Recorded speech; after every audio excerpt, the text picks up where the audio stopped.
আমি এখন কোথায়? পাতালপুরীর স্বর্ণমহলে। এই স্বর্ণমহলের আমি রানী আর তুমি রাজা। মোহিনী, সত্যি করে বলো তো তুমি কে? আমি? হ্যাঁ। আমি তোমার মনের রানী। এছাড়া কি তোমার কোনো পরিচয় নেই? আছে, কিন্তু সেই পরিচয় দেবার আগে তুমি বলো তো, এই স্বর্ণমহল দেখে তোমার কিছু মনে পড়ছে কিনা?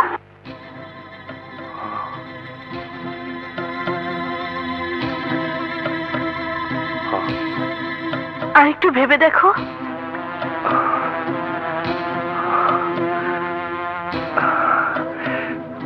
হ্যাঁ, ভাবো। আমি আর ভাবতে পারছি না।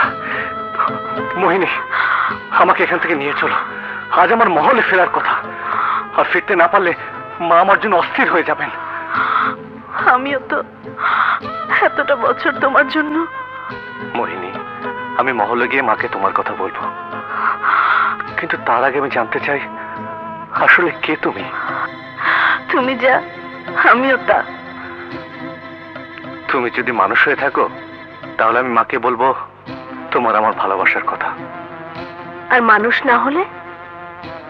মানুষ ছাড়া তো মানুষের মিলন হয় না। আমি আসলেই মানুষ। তাহলে এসব তুমি কোথায় পেলে?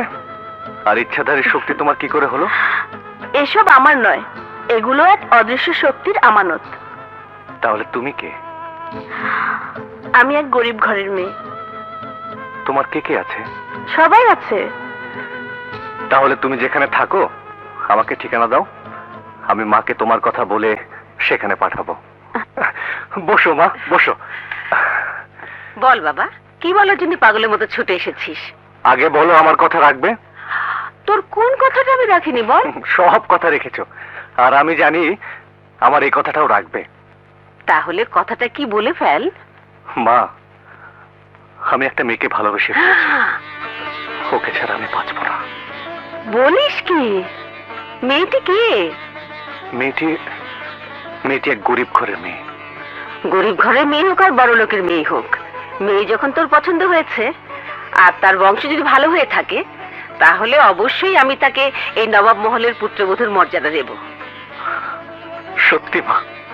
হ্যাঁ। আর শোন, তুই মেয়ের বাড়িতে খবর পাঠিয়ে দে, আমি কালই মেয়ে দেখতে যাব। আমার লক্ষ্মী মা।